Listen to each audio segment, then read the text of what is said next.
Good evening, everybody. My name is Frank Cardenas. I know many of you. I am the executive director of your Pasadena City College Foundation. As you know, the foundation exists for one purpose, and that is to support the college that we love and the students that we serve. I want to acknowledge the leadership of the foundation and the college here tonight. First, we're honored by the presence of our trustee president, proud Altadena resident, Mr. Steve Gibson.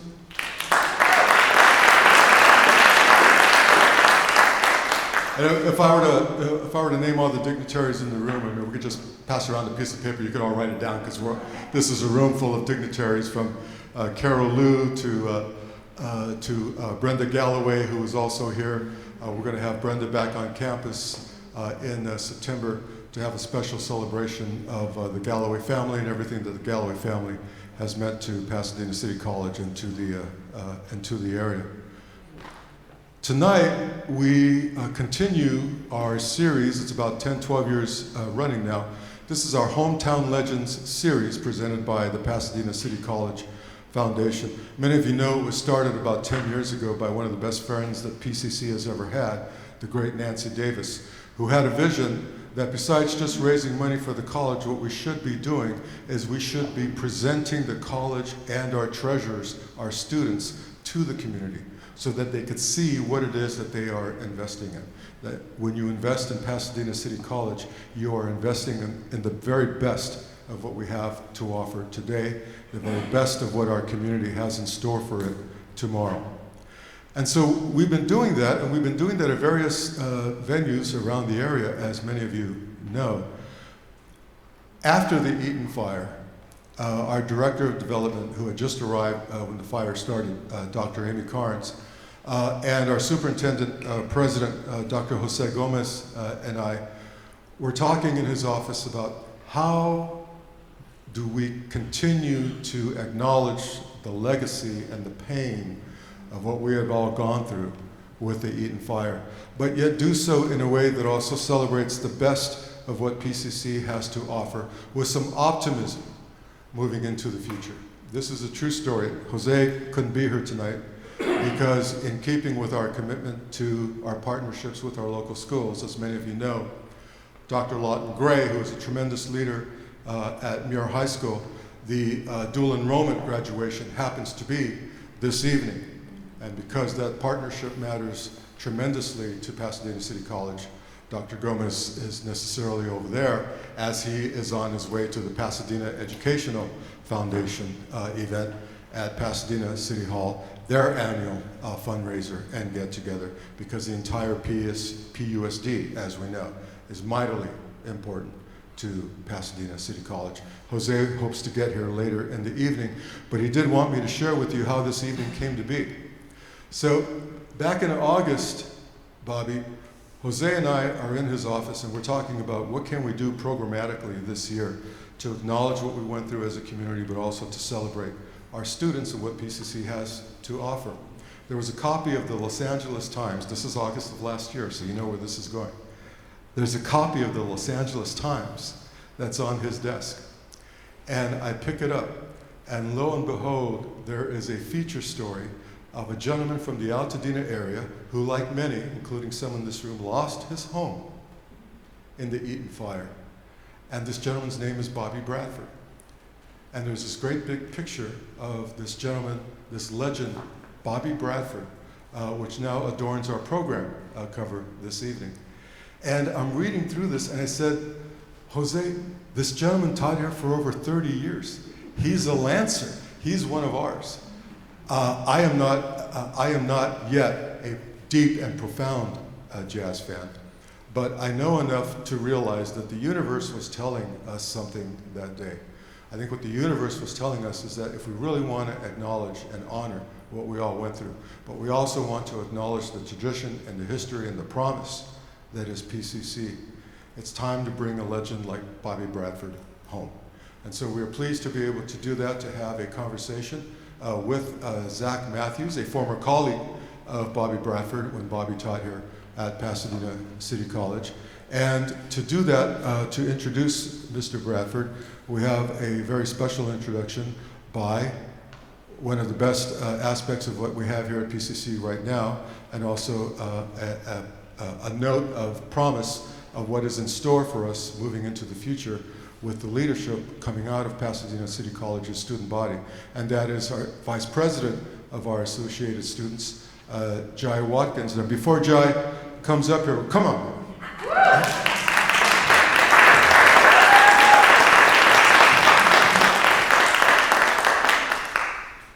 Jai represents the best of Pasadena City College yesterday, today, and tomorrow. And I want to acknowledge another VIP here in the room.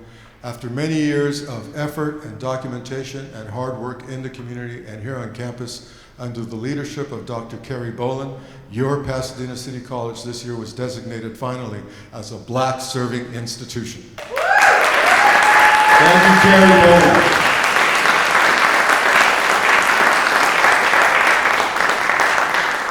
On behalf of Dr. Gomez, everybody here in the PCC family, and everybody at the foundation, ladies and gentlemen, thanks so much for being here. There will be desserts afterwards. Enjoy the conversation. Ladies and gentlemen, Mr. Jai Watkins. Thank you. Bobby Lee Bradford is a jazz trumpeter, cornetist, bandleader, composer, and educator. Born in Mississippi in 1934. He grew up in Dallas and moved to LA in 1953, where he joined Ornette Coleman's band before serving in the US Air Force. He later rejoined Coleman from 1961 to 1963 and appeared in the landmark album Science Fiction. Bradford's long collaboration with woodwind artist John Carter yielded influential recordings and international performances, including Flight for Four, Self-Determination Music, and West Coast Hot. A dedicated educator, he taught at PCC for over 30 years and Pomona College for 44. His recent work includes Stealing Home, a suite honoring Jackie Robinson. He received the 2025 Jazz Journalists Association Jazz Hero Award and was inducted into the California Alliance for Jazz Hall of Fame. Having lost his home in Altadena for over 50 years in the Altadena fire, he recently settled in Pasadena with his wife. And Zachary Williams, chair of PCC's Music Department, is a versatile bassist and cornerstone of the LA music scene. He's performed with worldwide legends from Claire Fisher to Big Bad Voodoo Daddy, holding advanced degrees in both classical and jazz performances. He's pursuing a doctorate in educational leadership focused on popular music programs. Thank you.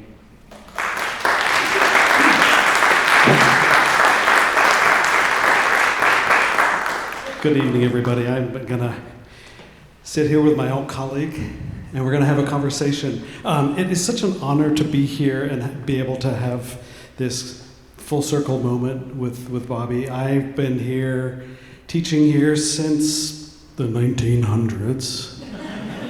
And Bobby, of course, was an institution. In fact, when I was told that there could be a position, one of my dear colleagues, who I think is here, Reiner is here somewhere in the house. He said, "Come and do some playing and play for my class. And oh, by the way, bring a resume."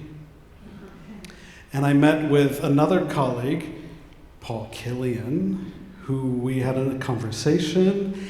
And I was so on board because of the reputation of this place.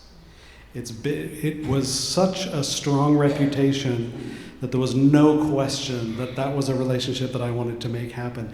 And a huge part of that was what Bobby Bradford created all of those years up until that point, building and creating a program and allowing our students to have access to this education from luminaries such as yourself.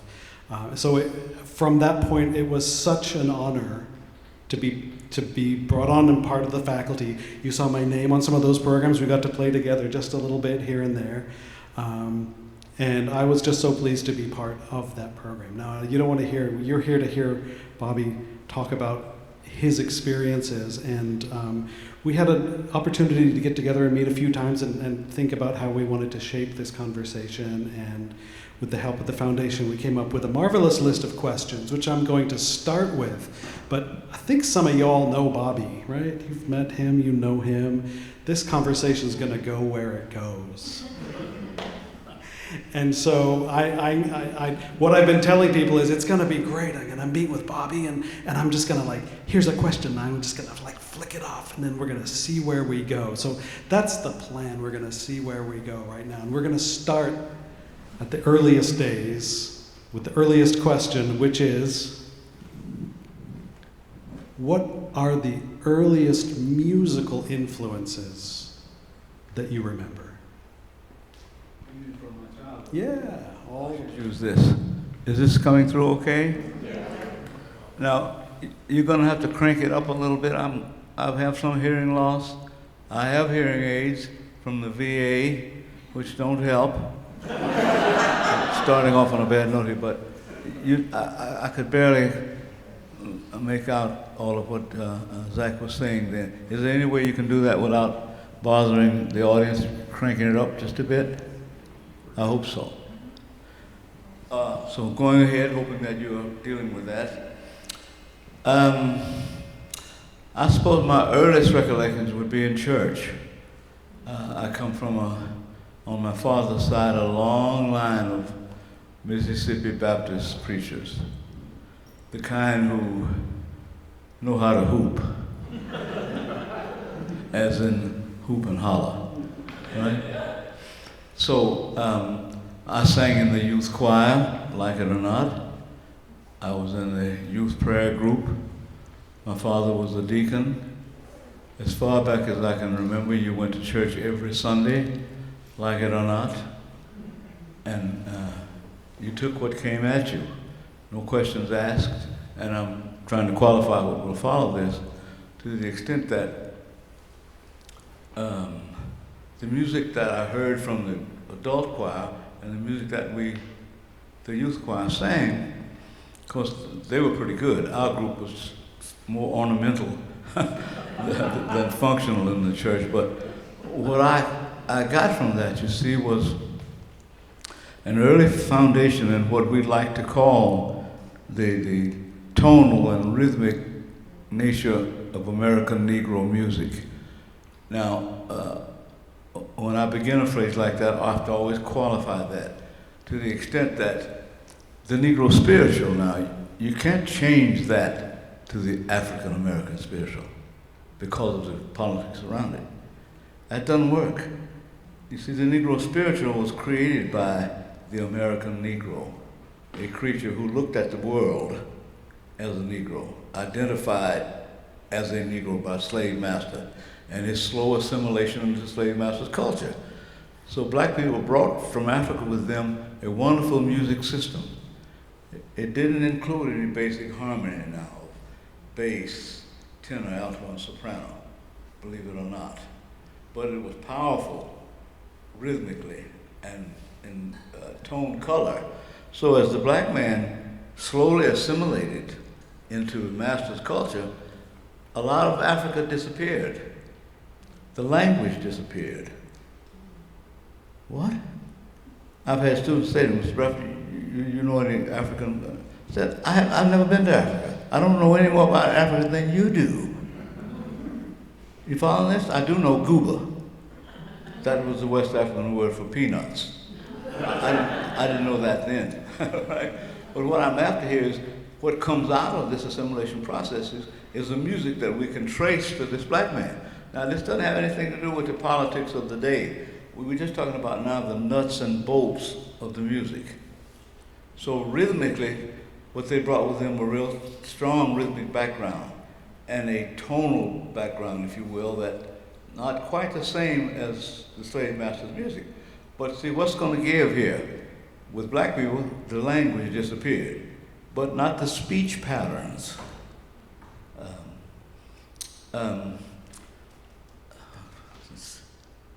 So I heard this music every Sunday. The only time you got to not go to church on Sunday is that you're sick. And if you didn't want to go to church, you're trying to fake it. And I remember my grandmother, time to go to church, and I said, I don't feel so good. I don't want to go. And I didn't want to go. She said, well, you won't want any of that apple pie that we're going to have for dinner. You're too sick. You stay in bed now. I've got a big pot there on the stove that I cooked early this morning, back about 4 a.m. And it's on the back of the stove, still warm. And when we get back from church, it's going to be a serious dinner, right? But you're sick now. Let's just get you some broth. Then all of a sudden, I started to recover, didn't I? And I went into church. So what I'm saying, whether I liked it or not now, I absorbed the music. I liked the music. I didn't think of it as anything that was going to be anything important to me in my life, in terms of any kind of profession. I wasn't going to pursue it. But I liked what I heard. We had a really wonderful choir and a wonderful choral director. And she sang with that choir a lot of, how can I say this now? She sang anthems. A lot of the congregation didn't like that. You know, arise, arise, arise, take up the sword. A lot of old people said, oh man, we want to hear go down, Moses. Can't you get that note up to proper pitch? Yeah, I could, but I don't want to. I want it right where I had it there. But you see, I wasn't asking questions then. I was just swallowing the music. Now, my father sang, not a bad singer, he played the clarinet. His mother, would be my grandmother, she played the little, when she would come to visit sometimes, she brought this little organ about the size of a steamer truck. Can you imagine? She comes from Vicksburg to visit us in Cleveland, and she brings this little organ, and you play it by pumping like this. And so she would say to me sometimes, I said, well, how are you going to get this thing back to the train station? Or it's just like, I got it here. But now she was a serious musician, serious Christian, the whole bit. Now, but she liked the earlier music. Earlier meaning where keyboard accompaniment was not terribly important. And I sensed that. But as the music grew, you see, harmony became a serious part of early Negro music, then the Negro spiritual, if you will, and then gospel. Serious part of that is harmonies. So I heard this music all the way through high school. I played in a high school band, of course, basically a football band in Texas. We didn't have an orchestra or anything like that. But I began to be aware of jazz music when I was about 14. I had a neighbor who was a local piano player, because he had a job, 9 to 5, but he played the piano in the white clubs on the weekend, black clubs too, and they played R&B, what was really R&B now, not what many of you call R&B. And so I passed his house one day, and I had my cornet in the case, and now in that part of the community where I grew up, we knew everybody now. All your neighbors on either side of the street, both sides as far as you could see. So if you were out into mischief, some adult would say, ain't you Gene Bradford's boy? Do I have to tell him? No, straighten up and fly right. So this guy said, Bradford, and, you know, everybody knew everybody's name. Come in here, I want to play something for you. And he played me a 78 recording of Dexter Gordon, tenor saxophonist, Fats Navarro, trumpet player. And I forget the people in the rhythm section. It would be piano, bass, drums, tenor sax, and trumpet. And my life changed. Now, I didn't have any idea what it was they were playing, but I knew it wasn't Benny Goodman or Count Basie or Duke Ellington. This was the beginning, you see, of the bebop movement. What I distinctly remember, and Wayne Reineke, my old friend who was a colleague here, the orchestra conductor, we were talking about memory today. The only thing I remember about that is how it made me feel. I'm going to repeat that. He was trumpet and tenor saxophone, and they were playing a tune called Index. Dexter Gordon, tenor saxophone, Fats Navarro, trumpet, piano, bass, and drums. Simple 12-bar blues. Well, not simple. And these guys each took a couple of choruses, if you will, of improvisation. and my life hasn't been the same. So that was a long answer to your question about that. But that's when I began to be aware of jazz and how it's separated from the church music. But the interesting part of this now, and I'll end this question, is that if you think about it, the only difference between that bebop band, or Count Basie and Duke Ellington, and the music in my church was the text. You follow this? It's American Negro music now, jazz, gospel, early blues, all of it, until maybe the last 20 years where things have gone our different ways. It had the same properties. It's just Aretha Franklin could sing in the Baptist church on Sunday, and Sunday night she'd be singing in a nightclub. The only thing changed was the text. So you could see this is one music in a way, as it came at me. And so what I heard in that group, though, was a little bit more technical proficiency than I would hear in my music at the church. These guys were great instrumentalists. But the music was the same. Timbrally, it was the same. Rhythmically, it was the same rhythmic impulse, if you will. Maybe with the addition of harmony. But that's when I actually took a look at this music as something different than what I'd been hearing in church for the early part of my life. And it was a long answer, sorry. So you're a teenager in Dallas, Texas. Right. Right. And you've had your head turned around by Dexter Gordon. But see, the big figure in that period was Charlie Parker. But these people are all doing what Charlie Parker has opened the door to. And you're hearing the records and you're hearing what's on the radio and you're making a connection with all of this. And you're starting to play gigs in your teen years. I'm curious, when did you figure out I could make a career in this? When did that change happen for you? Now see, this is another long answer. Tell me when this... Just go, we're good. I would add here, when I left home tonight, the only reason my wife's not here, Lisa, is she broke her femur a little over a year ago now. It's been a long, slow recovery. She said to me, I feel sorry for that audience tonight. She said, I've heard all of that you're going to say tonight, you know, to the power of 20.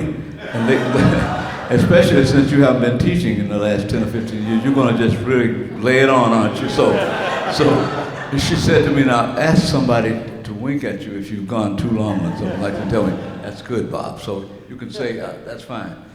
So now, this is a long answer. You grow up in an environment, you see, at least I did in my community. I was born in Mississippi, but my family moved to Dallas, Texas when I was 11. It's a long story about from Mississippi to Texas. And maybe at the end of, if we have any more time, we could go into that, but I'm trying to make a clear picture for you if I can. You come up in an environment, Mississippi included, in Dallas, Texas too, of, how can I say this? Black people have to stay in their place. I don't intend to make you nervous now, but we don't want this to be a superficial nonsense here. And so you look at life as I have some things I want to do if white people don't stop me. And so they've already stopped me by not letting me go to the good schools. They've stopped me by keeping me in agrarian work, as in farming. We're slow into the trades now, except other parts of the country. But you look at that, and it's not so much anger as it is a kind of resignation to this is the way it is. And I can remember having discussions with my father and others, and I'd ask questions about Duke Ellington and Nat King Cole and the Count Basie Band, and a few of the big stars. And I thought, well, what about that? So these guys have done what it takes to get to be big stars like that. But now you have to take a good look at what it's going to take for you to do what they're doing. First of all, do you have the talent? And of course, I thought I was really hot stuff. And so my father said to me, I remember once we had a little mom and pop store. And I had my cornet and I was practicing and I was showing off. And so whatever tune I was playing, and he says, what key is that in? And he was an amateur musician. I said, it's in the key of F. He said, let's hear you play it in A flat. What? He said, yeah, it'll play in A flat if you can. Let's hear it. That was my father. He wasn't trying to stop me. He was just trying to say, you see, this is not a toy if you're interested in doing this. So, but at that point, I was playing, by the time I was 16, I was playing around town in clubs. Now, that's a long story, but what you played then, at that age, on weekends, and I played in a lot of white clubs too. The difference is that at 16, you'd say, how could you be playing in one of these bars, the beer joints in the white community? You got up on the stage and you played the music that white people wanted to hear, serious R&B, and you got off the stage and went in this little room over here, and you didn't fraternize with people in the bar. Didn't say what you got and went and stayed to the next set. But so I was already, it's kind of similar, a professional to the extent that I got paid $5 on weekends for playing. So we played from about 9 to 1. And these older guys that I was playing with, they hired me because some of the older trumpet players wanted more than $5. And I knew enough tunes to play with this one guy versus somebody else. I can remember one saxophone player that called me all the time. His name was Fuzz Phillips. And so Fuzz says, I'm calling you tonight because it's going to be a heavy R&B job, meaning rhythm and blues. Now, rhythm and blues then meant Big Mama Thornton, Gatemouth Brown, B.B. King, Bobby Blue Bland, Lloyd Glenn, Lowell Fulson. This is R&B. So we're playing in the white clubs. We start off, and so I think Fuzz Phillips said to me, now you need to know 2 or 3 pop tunes, and the ones that people like are Stardust, Body and Soul, maybe in Pennies from Heaven. And I knew those 3. And there are hundreds of others I had to learn. But he said, now this bar we're going to play, they don't want any heavy R&B. They want some Broadway show tunes. So we play the first set, and we play one of the pop tunes. We play something like Pennies from Heaven or whatever. And so he said, now, this is the alto player. He said, watch this. So he counts this tune off. He goes, 1, 2, 3, boom, boom, boom, boom, blah, blah, blah, blah, blah, blah, blah, boom, boom, boom, boom, blah, blah, blah. The bartender said, of course, he knew that. He was just, pulling his chain. He said, don't ever play that here again. I said, and Fuzz let me, he was just doing that because he'd been playing for a long time. He said, number 1, they can't dance to that. They don't know the dance that goes with that. Don't play it, but they do know how to dance to Body and Soul and Pennies from Heaven and T for 2, So within the next night, we played in a black club, and it was serious R&B that starts off like, baby, clunk, da dunk, da clunk, da dunk, and the black people were going, see? So with those 2 musics in mind now, and knowing that I wanted to grow as a trumpet player, I had to take any job that came along. I didn't find it mysterious that I had to learn Broadway show tunes that were intended to be listened to as they appeared on Broadway. But I was seriously interested in learning the music that would later on be called the music of Charlie Parker and Thelonious Monk, this bebop. It just happened to be that this Dexter Gordon record was the first one I heard. Then I heard Charlie Parker, maybe a week later when he said, now here's the Big Daddy in the new movement. But at least what I heard in that music was something I thought I want to play the rest of my life. But in addition, our contact, you see, to the outside world beyond 78 recordings was nothing but the black newspaper. See, they didn't play this music on the radio, especially in Texas. So on the weekend, and I used to throw the Dallas Morning News, that was one of my other gigs, right? Get up at 5 o'clock and throw about 100 papers and then go back and get another couple hours sleep and I liked it now. It's not like I was suffering. I loved it. I said, well, I'm going to lose my place here now. You can catch me up. Where was I? You were Oh yeah. So we're waiting for the Pittsburgh Courier or the Chicago Defender, 2 black newspapers that go all the way back to Reconstruction. and we're still in business. We got that paper once a week. And we go right to the entertainment section. And there's Dizzy Gillespie in a beret, and horn-rimmed glasses, and a modified suit. Not that outrageous thing in the Spike Lee movie. Nobody would be caught dead in those costumes. He just had to do that. No offense, Spike, but that was Hollywood. But a modified suit meant some pants that you couldn't get the pants over your shoes. They're really small here. And then they went up to about here. And they had a little fly around. You wore suspenders with those. And the coat was padding under here, and these lapels were sharp. It was a smart outfit, at least for the period. And so we're sitting around reading the papers. That's what the cats are doing in New York. Charlie Parker, Dizzy Gillespie, Thelonious Monk. And they're using all the new bop slang, like you dig, baby, right? Solid. These are the bop, part of the bop lingo. And we're using it at school, and some of the teachers in the high school said, don't come in here with that. It's like, we were wearing Ray-Ban glasses. High school instructors said, take those off when you get to the door. But that all went with the music. You see, what that represented for me anyway was, not only was bebop, now in quotes, a new music, new to the extent that it had moved forward from the swing style of Benny Goodman and Count Basie and people of that period. That doesn't mean that this music is better now or replaces it. It just moves on and represents now a black man of that period.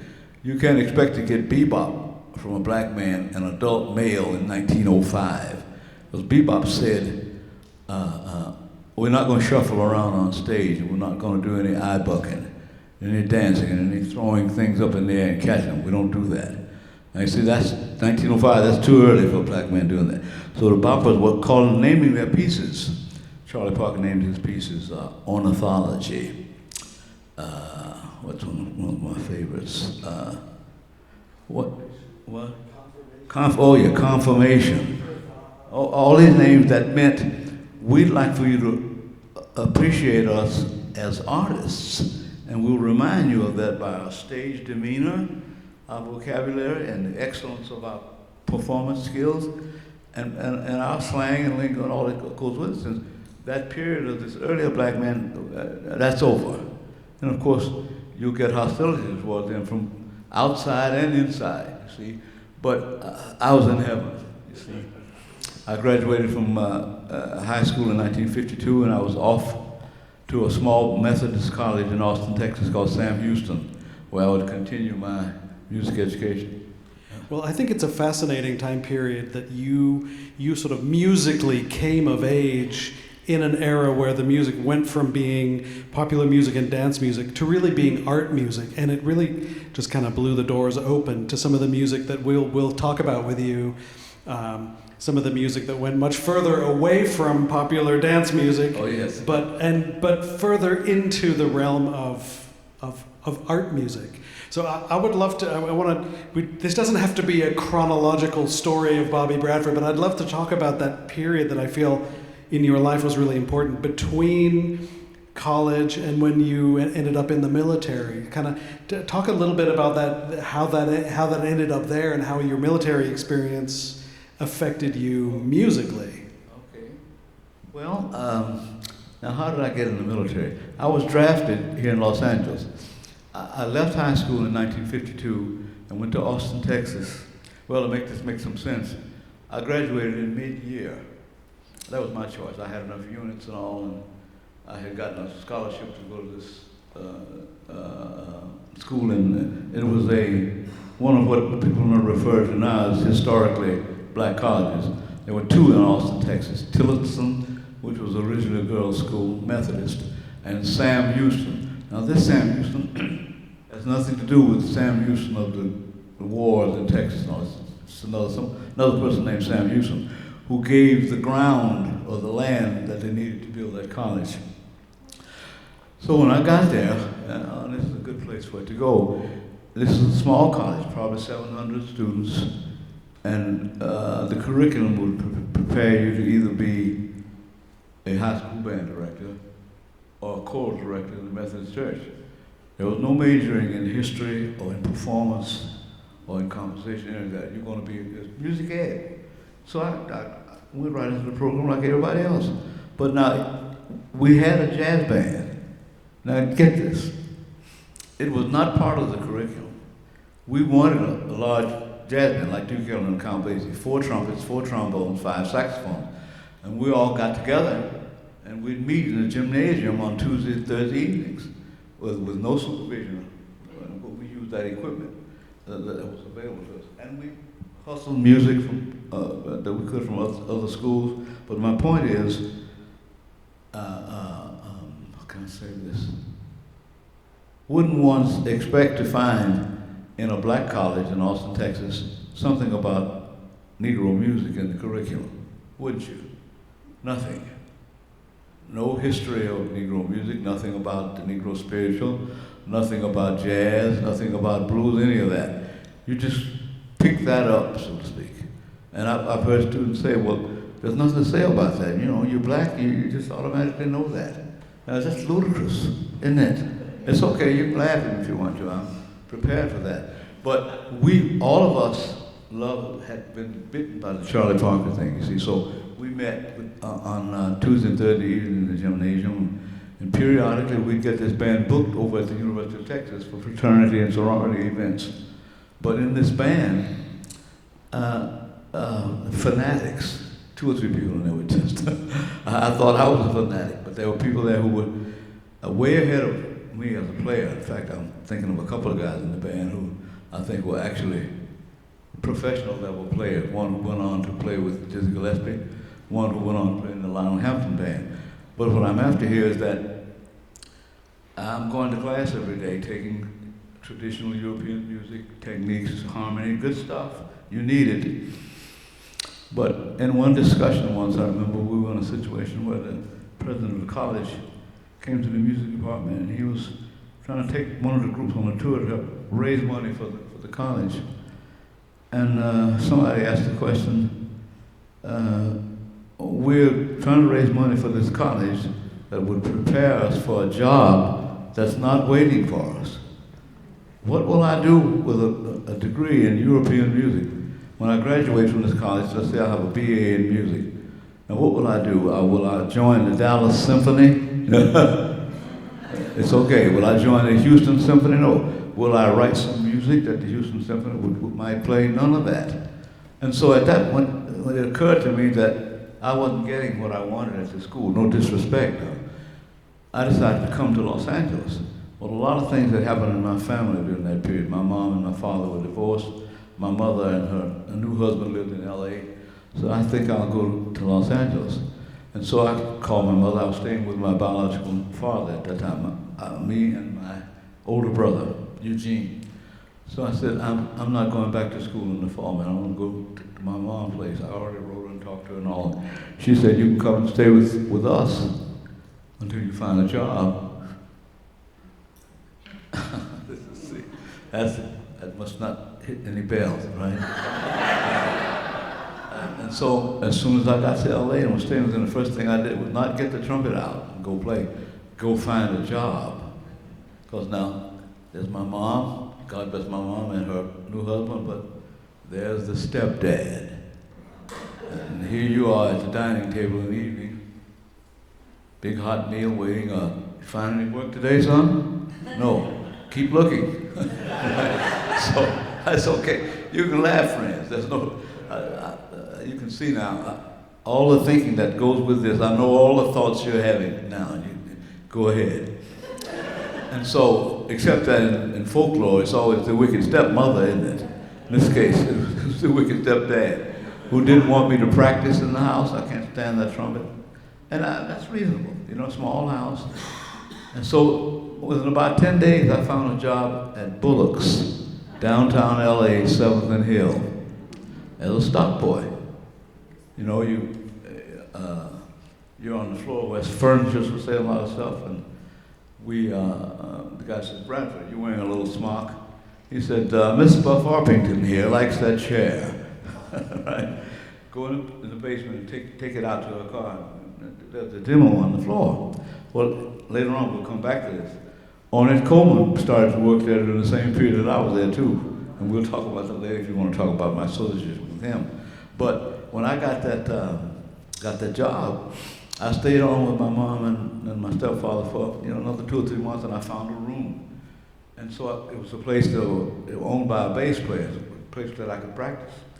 And so I would work 5 days a week at Brooks, and on weekends play jobs that I could, people would hire me to play. And I was growing as a player because there were a lot of really terrific musicians in Los Angeles who were active players, and there were dozens of people who were, had retired, but who still played. So the skills were all over Los Angeles. You just had to find somebody that you thought could help you one-on-one. And I found a trumpet player that used to, he was a lead trumpet player with the Gerald Wilson Orchestra. That might not ring a bell for you, and Count Basie at one point, and some other bands. And I took private lessons from him, and I think my lesson was like $8, serious money. But he helped me with a lot with the just the nuts and bolts of trumpet playing.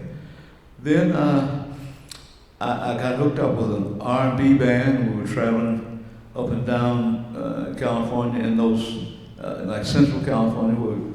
We were playing in like Modesto and places in that part of California, where we'd stop in one town and we'd play, and all the people, the dances were at the gymnasium.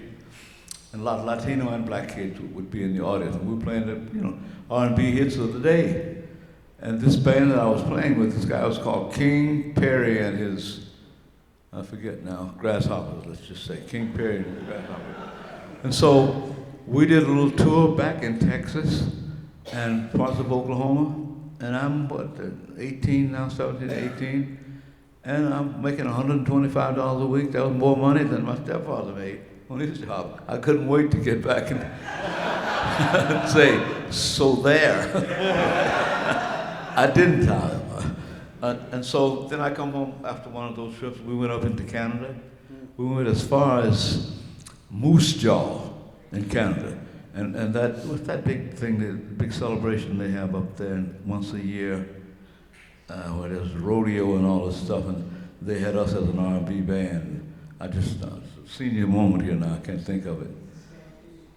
Somebody know it? Calgary Stampede? Yes, that's it, right. We played at some clubs there. We were playing R&B because that's what they wanted. A lot of the white people in Canada would come up to the bandstands like they had never seen anybody back before and just stare. And of course, we were looking at the girls. Go ahead and stare. Anyhow, I come back off one of those trips and there's the letter from Uncle Sam. Greetings. Right? And 90 days later, I'm in boot camp.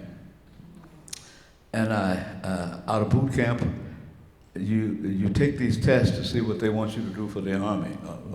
I wound up in the Air Force, but they want you to take tests to say, would he qualify as a clerk typist, or do you speak Chinese or Arabic?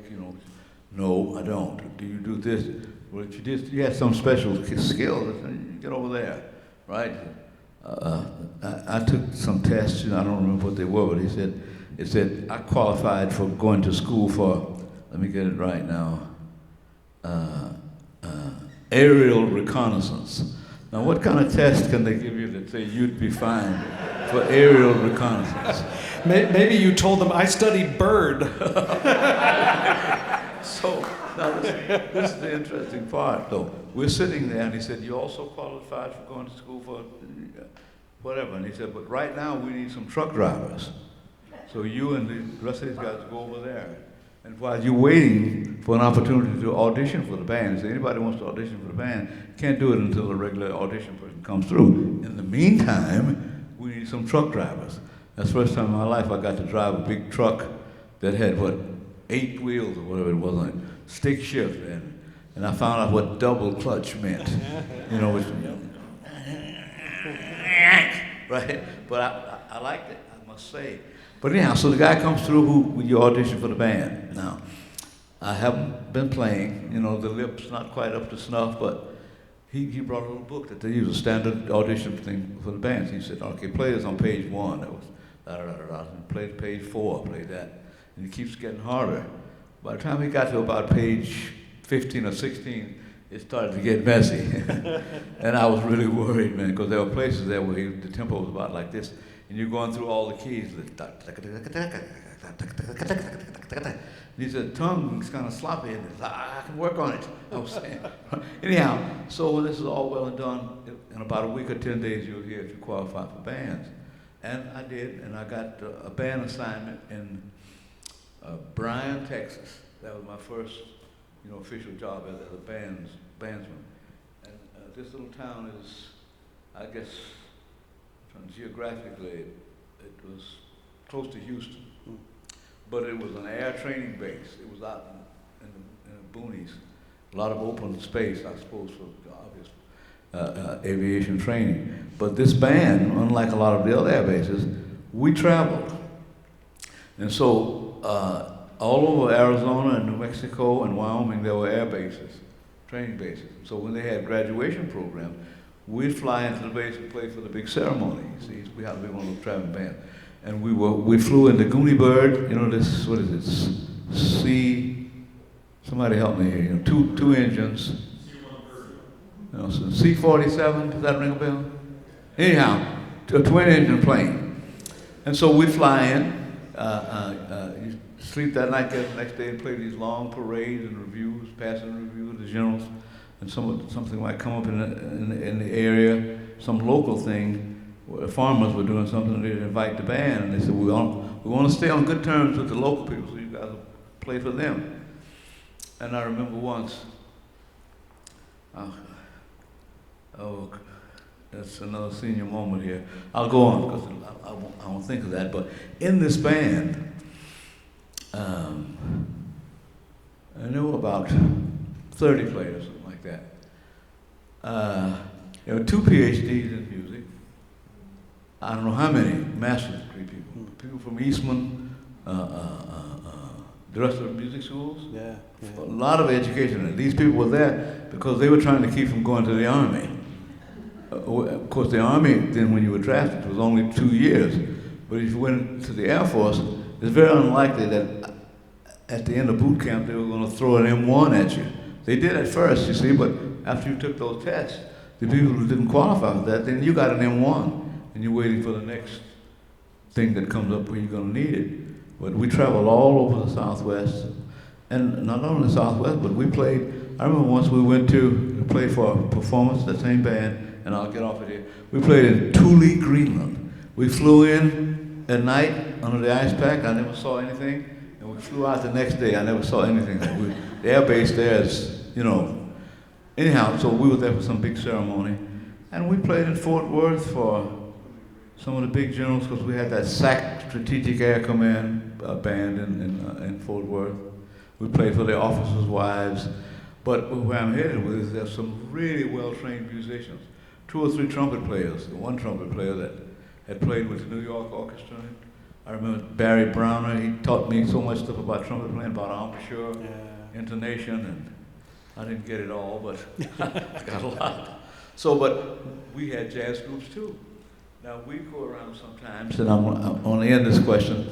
We'd go to hospitals, and they'd have a little dolly made on wheels that'd be a trumpet with a mute, clarinet player, accordion player, and a cocktail drum set. That just means a snare and a cymbal. And you're going into these places where people were terminally ill or recovering from serious surgery, amputations and all. And they would push us up and down the aisles in these hospitals all over the country for the obvious purpose there. But we had, I don't know, maybe 10 people in that band who liked jazz as much as I did. And all we had to do every day, unless there was a formation, was just go over into the main music room and practice. But then, so we're off Tuesday, Wednesday, Thursday. Friday we got this formation in town. And every Friday, one trumpet player had to go for the lowering of the flag. You see, there was a roster. Bradford, Smith, Jones, Brown, and you went out and played retreat and took the colors. And if you had money, you'd go off on the weekend, you paid the next trumpet player to take your place. But I learned a lot. I can nothing to say but good things about my period in the military. But that was 4 years out of my life. But the payback for that was a stipend when I got out of the military, going to college, where I forget how much money it was, but it paid the rent and bought some of the groceries on the GI Bill. And the first 3 homes that I ever owned were GI Bill. Now that's enough of that. Yeah. Well, I think this is one of those things that musicians often miss, that there are these opportunities. And when you can get somewhere that you're playing trumpet for 4 years, every single day, your job is to practice, and you're supported. I mean, it must have been such a huge part of the musician that you became and the stability that you had coming out of that. So with that newfound depth of skill and with some GI Bill support, where did you go next? Well, when I came out of the military, I got out of the military 2 months early, or what they called then the early out. It was just basically for money. Nothing is happening now that it seems that we can get rid of some people. So I got out in 46 months rather than 48. And we were in San Antonio, Texas. And during this period now, I'm married with a couple of kids. And I think I was discharged in October or November of 1958. And there's Austin, Texas, 40 miles away, where I went to school in the very beginning. But by this time now, things have changed. I can go to the University of Texas now. And I'm one of 2 black students in the music department at UT. Now, we won't go there, what that was like. Just to share with you, I can remember they had what do they call it, symphonic band. A little bigger than a concert band, right? And so if you were a music major, you had to play in one, you could play in the brass ensemble, you could play in the big symphonic band, so you had to go and audition. So I show up with my horn, and there must have been 70 people in that group, And the first day I walked in, there was just absolute silence. I mean, like now. Everybody, right? Everybody looked around, and I'm trying to go, okay, here I am. So the director of that band was a cornet player, a very famous cornet player named Frank L. Sass, like a child prodigy with the cornet. And so some of these are trumpet parts, some play cornet. Now trumpet players, I'm going to have you play a little bit here so I can see who's going to play the trumpet or cornet part. So, you Tom, you come and play as the music. So my turn comes up and he moves his elbows, it's all right. He's pretending that he can't see who I am or anything. Plays as quiet as a mouse. It seems like he had me play the very beginning of Poet and Peasant, as I remember it. Wayne, you may remember that piece. And I played it well enough, but and still silence. And went through all this, and so at the end of the period, they started to assign people who were going to be playing trumpet, who were going to be playing the cornets. And this would be the spring semester of 1959. I'm at UT. And I finished that semester out, and I came back in the fall and spent the next year there. Then I had some tragedy in my family. My wife was driving to take one of the kids to daycare and was hit by this bus, lost a daughter, she was like a 6-month-old, and it took a lot of recovering from that. And I dropped out of school, and a lot of negative stuff happened there, but I recovered from that. I kept working, of course. You had to, no matter how sad the story is, after all the sympathy and all, there's the rent next month. You can't say, well, I lost my daughter. It's tough, but there you are. So I was working and bringing myself back to where I had been playing the trumpet. And then I got a call from this Ornette Coleman to join him in New York. And of course I had to make a decision about whether I wanted to stay in school or to go to New York and maybe go on with my career and get to be a big star. That's not the way to describe that. I actually never wanted to be a star. I never wanted to be famous. I never wanted to be rich. But I did want to make a living playing this new music. I never aspired to have anything other than the money that it would take to have a decent house, money to send my kids to college. I never thought about being rich. That wasn't in my radar at all. Now some people we're talking about money. If I go to New York, I'll get to be famous and rich. That was never on my agenda to be famous or rich. I wanted to get to be really good at what I did so that people could call me and I could come and do the job. Well, my wife and I talked about it at length, and I decided I would go to New York and join this Ornette Coleman. And so then I packed my wife up and the one kid, having lost the other, and they went back to Dallas and stayed with our mother. And I said, as soon as I get a foothold in New York, I want to bring my family to New York. Well, of course, going to New York as an artist, you could write a book on that, friends. Do y'all have 3 or 4 hours? Because I'd like to hear all of those stories. But I did just a quick interjection question. With Ornette, we all look back and we're like, oh, Ornette, right? Ornette wants me to go to New York. But at that time in 1959, he was on the brink of becoming the Ornette that we know and understand. Right. You must have had a sense of that because you went. But what was your feeling about what he was doing at that time? And what made you want to go to New York? Well, now, I didn't cover that a minute ago, but while I was in L.A., he and I were working at Bullock's. Yeah.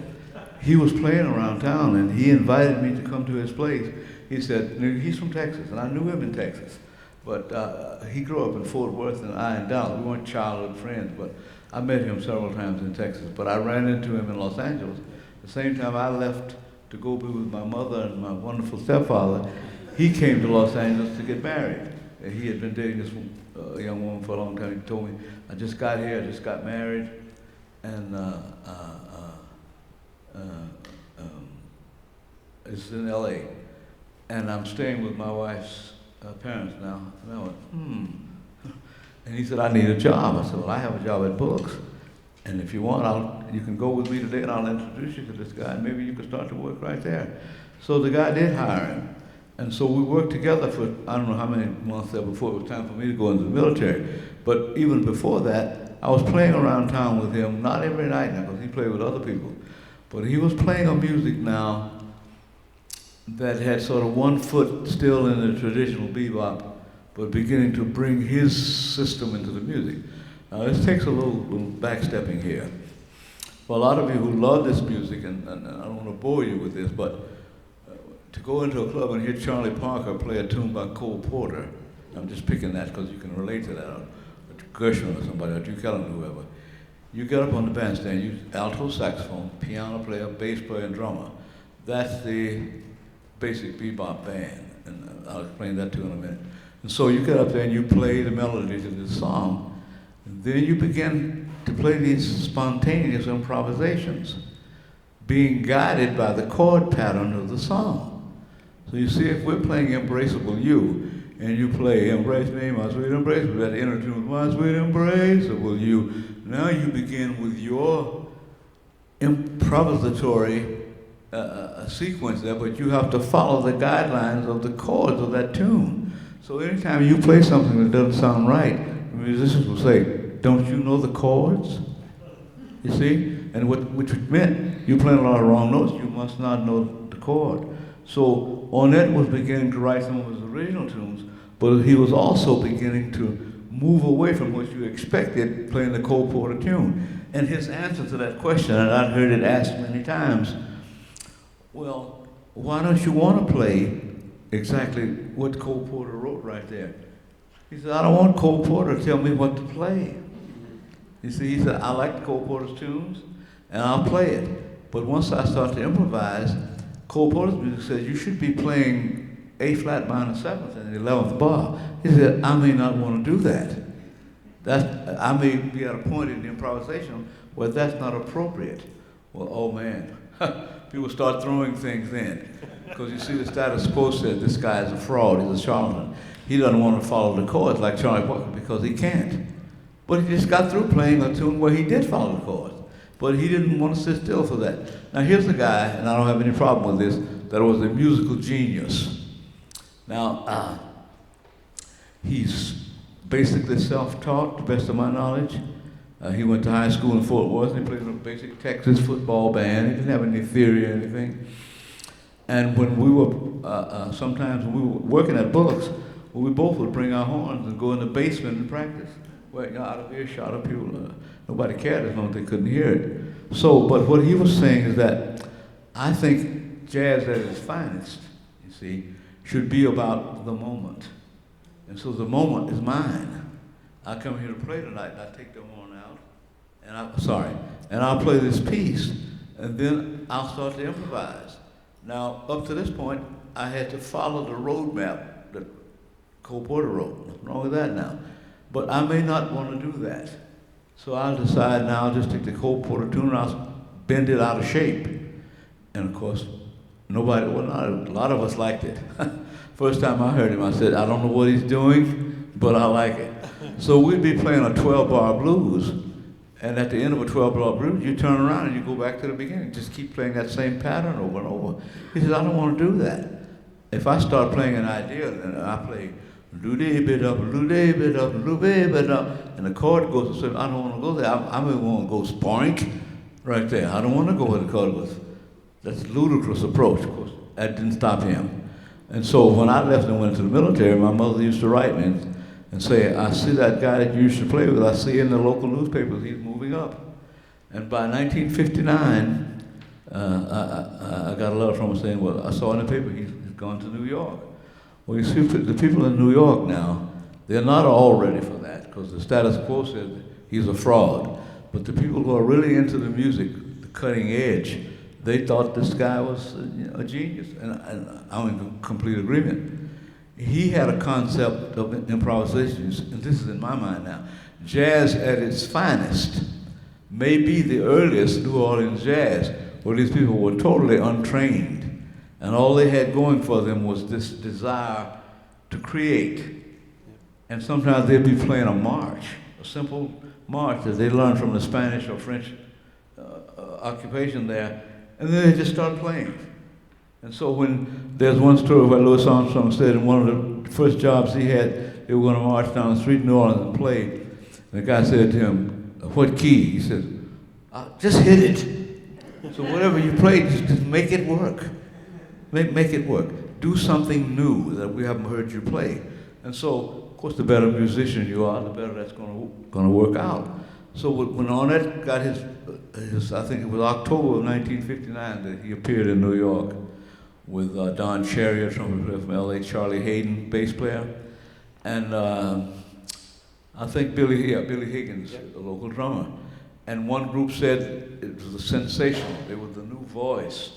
Leonard Bernstein included. He came opening night, so when they told me, he said, here's the new voice in jazz, new timbres and new rhythms. And still, in the same tradition, you get up there and you play a melody or some kind of your own making, or a tin-pan tune. Then you start to improvise, and the listeners wants to follow what you're doing. So you get to be part of the process, you see. The beauty for you is that if you trust that that's what this person is doing, he's unwinding a melody, and you're part of it. You're sitting there and he plays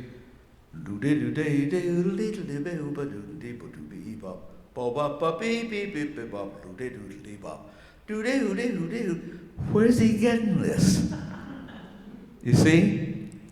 It's in his inner resources. He likes to build melodies. You see, it's about this melodic line to include, you see, the bass player, your solo.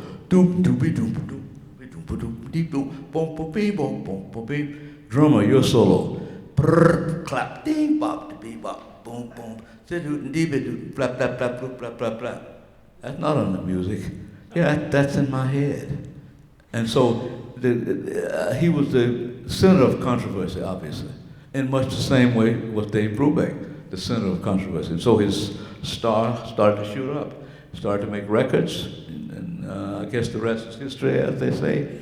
But I wasn't in that band, because I was in the military then, actually back in college. And he sent for me in 1961. And so I had been playing with his band around town. I was trying to get a handle on his music, but I was still playing bebop too. And I was a pretty good bebop trumpet player. I knew how to play Charlie Parker tunes and play a decent improvisation on it. But I was attracted to this thing, this concept of Ornette Coleman's. In other words, a purer improvisation about total spontaneity, and you're being guided by where you are at that moment in time and space, which you'll never be again, you see. So that improvisation that you're going to play, if you look back on it, if you were playing Cole Porter and following the chords, we could go back to your next recording 10 years later of Cole Porter, and you're going to be still at A flat minor 7th and bar 11, even though you may play some different notes, you see. But Ornette Coleman, people say, well, how do you know what you're going to play? He says, I don't until I start. Now, see, for a lot of people, this is just total, you know what, right? But you see, myself included and lots of others said, man, this is what I want to do. So I began to, once I got to New York, I'm only playing with him, you see, because he's continuing his process there. We played we went back to the 5 spot where he played originally. Then Bernstein showed up, Huntley and Brinkley, you know, the 2 news guys. And the 5 spot was one of these places almost like a storefront, you know, there's the bar on the right, restrooms in the back, really horrible, and seating on the left, and a piano up there, and a little bandstand about this high up off the floor. And Huntley and Brinkley were right in front, and each one of them had his feet on the edge of the stage like this.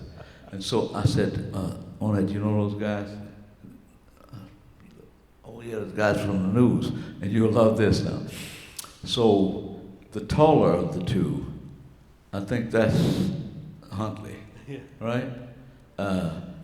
He said, and Ornette couldn't quite honor him, he said Ornette was taking a reed out of his horn and putting it on the saxophone. So this guy said, a new reed, right? And so Ornette thought he said, can you read? You see, because the word was out. He was not a good reader, not a sight reader, whether you like that or not. And so Ornette he was getting a lot of heat, you see, during the period. He thought, well, here comes another guy want to pull me down. And I said, oh, no, Ornette. He was saying, asking you if that's a new reed. Then we got on another. So then, now you're going to love this part. Maybe you're ready to go home now. It's okay. We're backstage in the green room, and Huntley and Brinkley come back, and they congratulate him and all, and he's just sitting up attention to all kinds of people around. And there was one writer in the group. I think he was a shrink. Yeah, he was. He was an amateur saxophone player. Now, Ornette has these people on this side who love what he does and wants him to keep doing it. Others want him to go away. I'm talking about established people that we respected. So this amateur saxophone player and shrink, he said, you know, Mr. Coleman, I'm sitting very close to you playing that, and it seems to me like all you're doing is just wiggling the keys on the saxophone, just wiggling them. And you know how the saxophone has a strap around the neck. Now there's no words for this. Mr. Coleman took the alto saxophone. Like that. And he said to this guy, show me. Story. Right? Right? Yeah. Nobody in his right mind listened to Ornette Coleman, even if you hated his music, would say it sounded like he was wiggling the keys. That means you got mud in your ears and you have no idea. You know, that's like if you may not like concerto for orchestra. I'm talking to the musicians now, but you can't dismiss it, can you? There's lots of noise in there. Noise, you say, I don't like that. Okay, you don't have to like it. You don't have to like it, but you can't ignore it, you see. And you couldn't ignore him. This guy's, I cannot tell you. My wife and I were having a discussion. We were listening to something else, and we were talking about just the sonic nature of the music. I said, and I remember one occasion in one of my classes there, we were talking about the sound that one player would get out of a saxophone, and you give that same saxophone to another player, and the sound is totally different. He said, now it's not some special mouthpiece made in Frankfurt. You're playing the same mouthpiece that this other person played. Totally different sound, which is related to like the airstream, your embouchure, if you will, the placement of your tongue and all that business. And so what you do as a jazz player, you're trying to sound like how you play the instrument, rather than how the instrument is supposed to sound. So if you go to audition for the LA Orchestra, there's not a lot of room for various styles of the trumpet.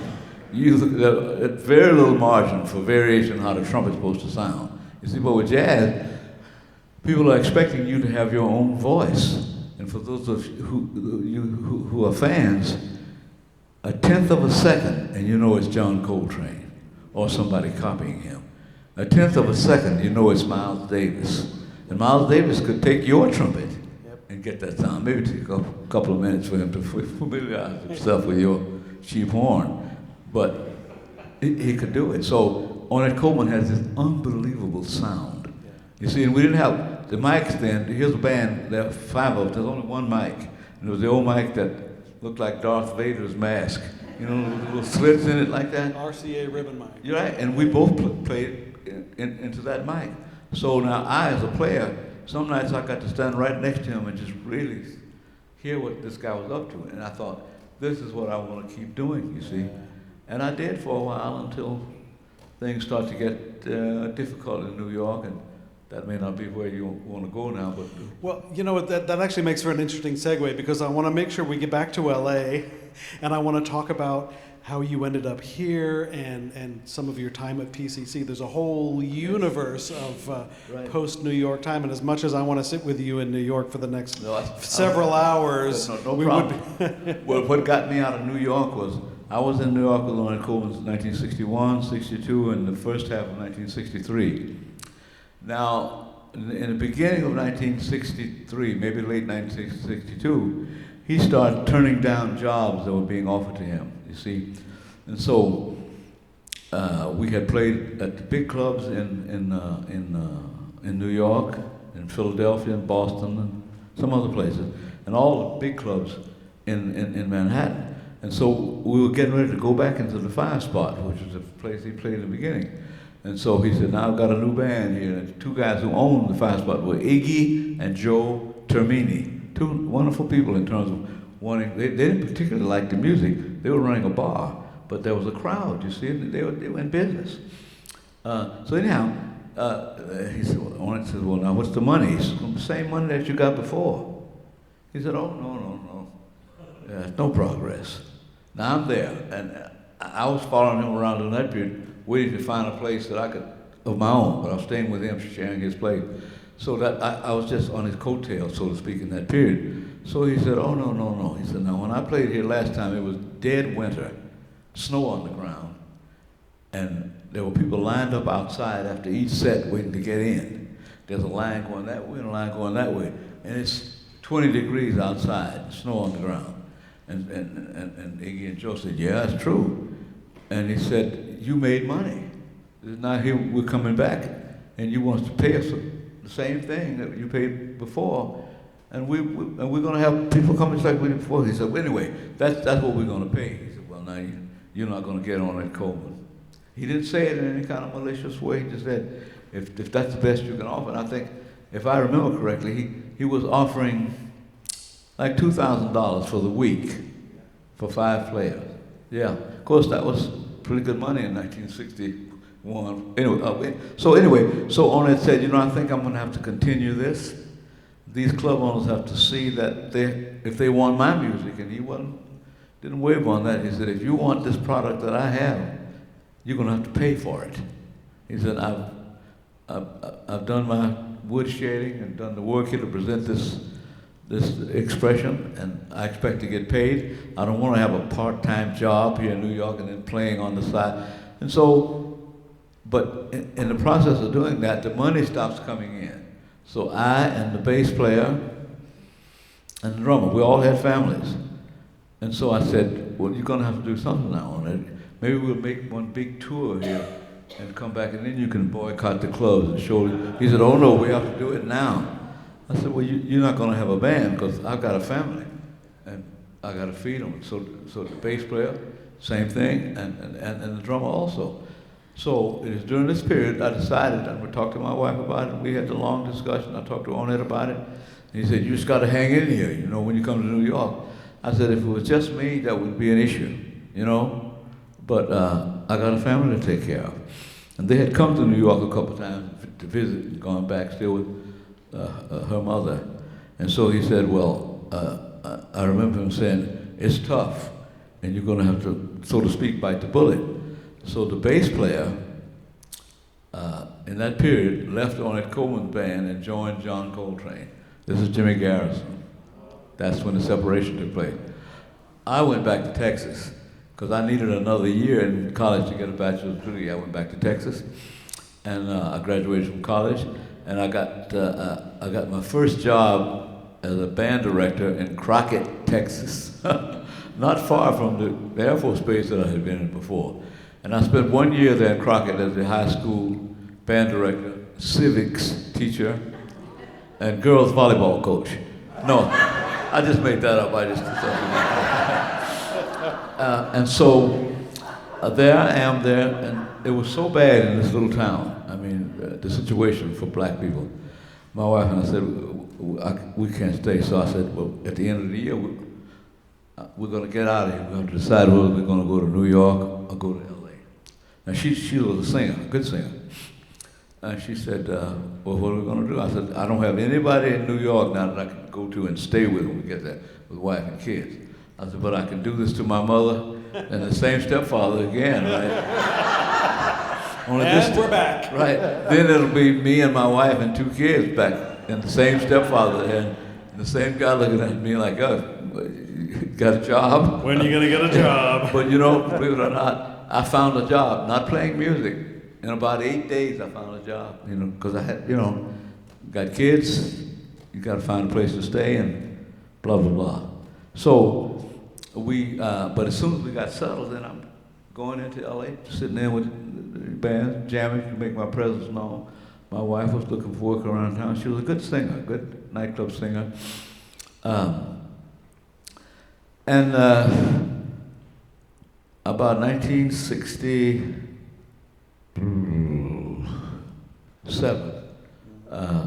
I met John Carter. Now this is the guy that he and I had an association for a long time. Now he was a teacher in the Los Angeles school district.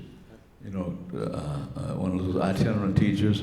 You go to one elementary school on one day and one on another, you keep making that turn. But he's a terrific clarinet player. And he heard me play somewhere in LA, and he came up and said, I got your number from Ornette Coleman, because I'm doing some music in that vein, I think that's what he said. And I heard you playing some things tonight that were like free jazz was the name they were calling that music.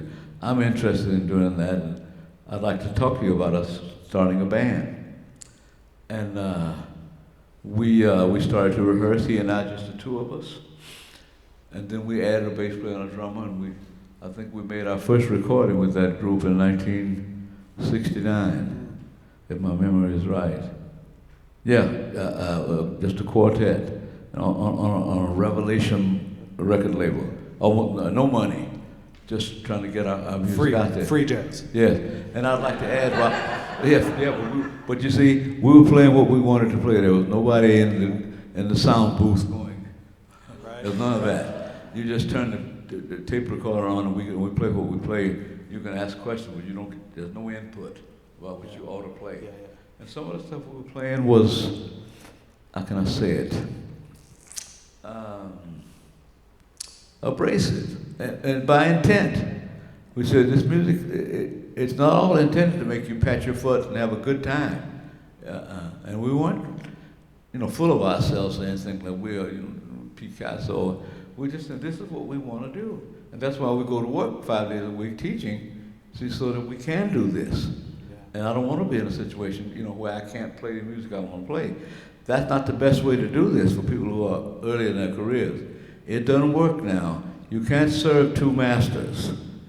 You can't be a full-time whatever and then a full-time musician too. That's going to hurt what you're doing. You have to give this some serious thought. And before I forget, there's a gentleman here tonight who heard me and John Carter play 40 years ago as a duet in Den Haag. And would you please stand up and take a bow? I met him tonight, Mr. Stahl.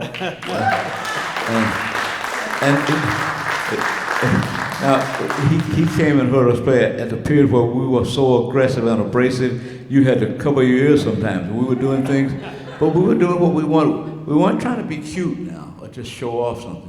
We were doing things, John Carter especially, you know, the clarinet is notorious for squeaking and doing things that you don't want it to do. He said, I'm going to learn how to make the clarinet make those noises at my will. You know, he was a monster clarinet player. I mean, really good. But he was a 5-day-a-week, you know, music teacher in LA school. So we got together. We were playing his music and mine. Probably 70% of his music and 30% of mine as composers, because he'd been writing just endlessly while he was working as a teacher. But he hadn't tried anything like this because he said he couldn't find anybody in LA who wanted to do it. You see, at that time, LA was still a city, and that's not a criticism now. Ornette Coleman's music, you see, I'm trying to think of words. He has one piece called, it's on a record called, I think called New York Is Now.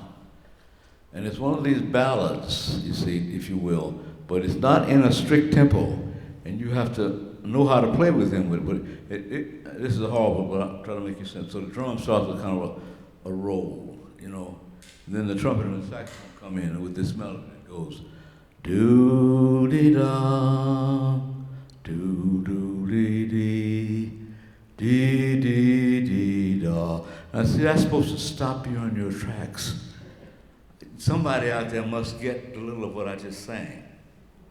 That's not Benny Goodwin, is it? Do-dee-dum, and drums going, bass going,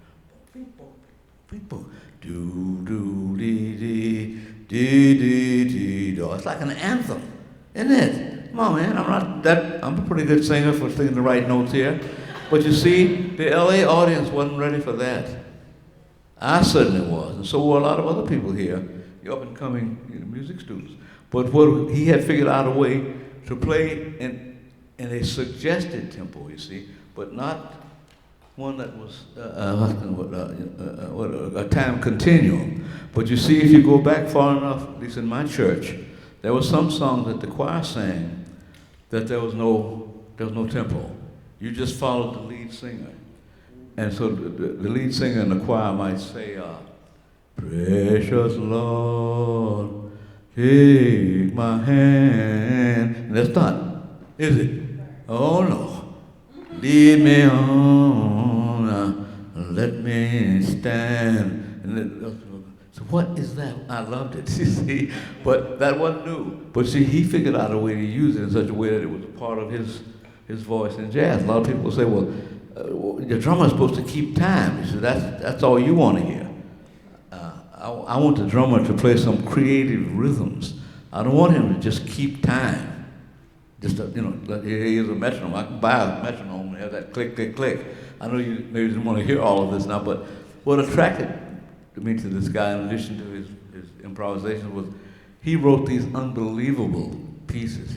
I was talking to somebody out there tonight who knew Ornette Coleman's recording that I had the good fortune to play on. That was the Jazz Record of the Year in 1971. It was called Science Fiction. An off-the-planet jazz record, And sometimes when I was teaching, jazz history classes or African American music, which I would obviously include jazz, I would play Ornette Coleman's music, and I'd say, this music, you see, that you're hearing from this guy right now, and this is not about any race issues now. I say, what he's doing now comes from his experience in America as a black man. This is how he sees the world. You see, he wakes up every day and he sees, that's even true right now, how you see the world, how I look at things around me. And so your glasses are tinted based on your experience, you see, in this country, you see. And Ornette Coleman was a really dedicated, serious musician. He went through some really tough times, but he never gave an inch. Record companies were saying, well, we'd record you if you'd play some music more accessible. He said, that's the death of creative music, telling me to make it accessible.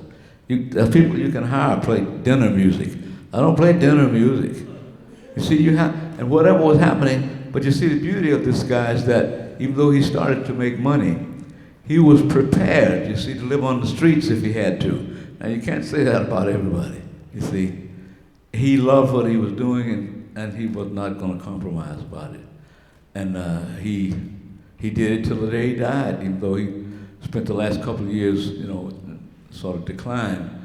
But a magnificent composer and just unbelievable improviser on the saxophone.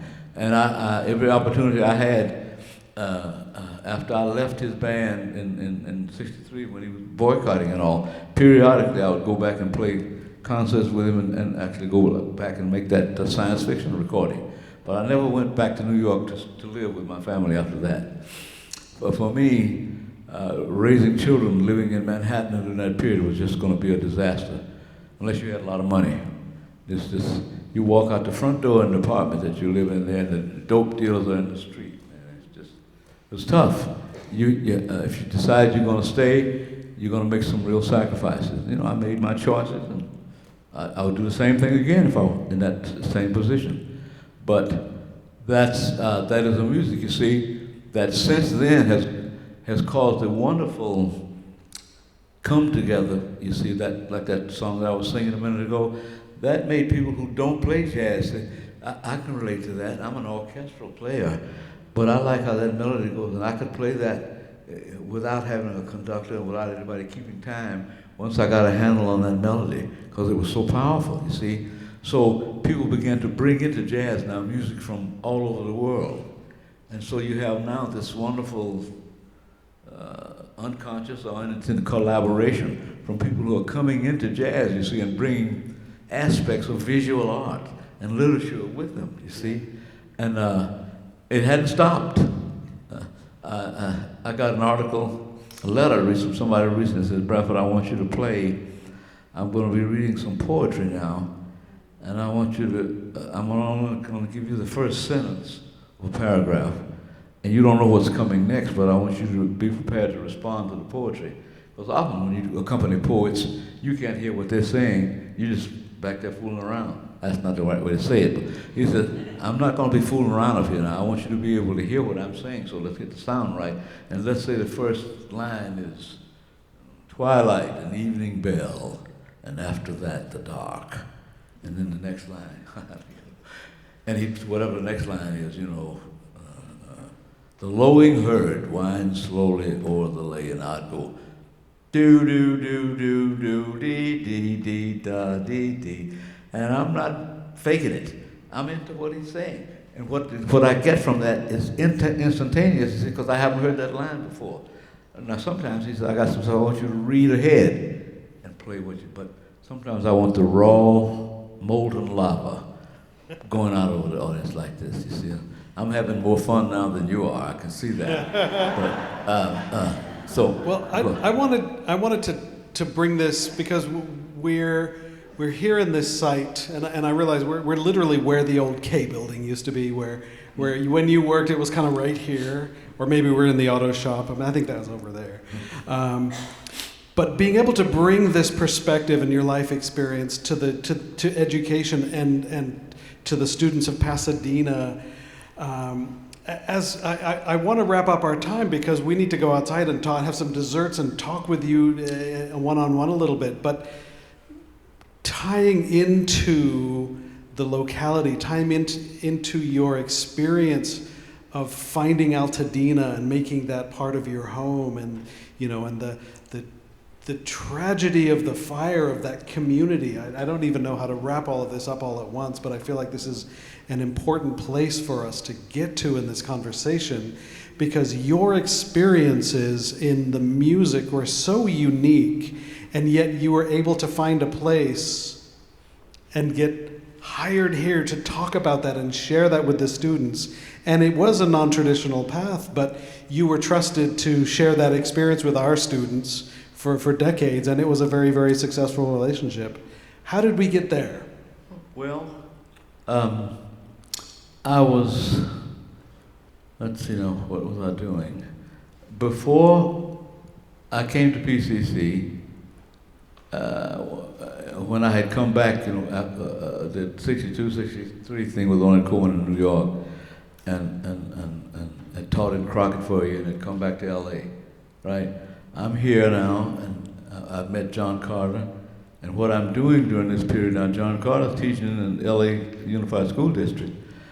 And I have gone downtown to the buildings, the high-rise buildings there, buildings in downtown LA, and taken every job on the bulletin board, and gone and taken tests for the highway patrol, parole officer, trash collector, everything that you could take.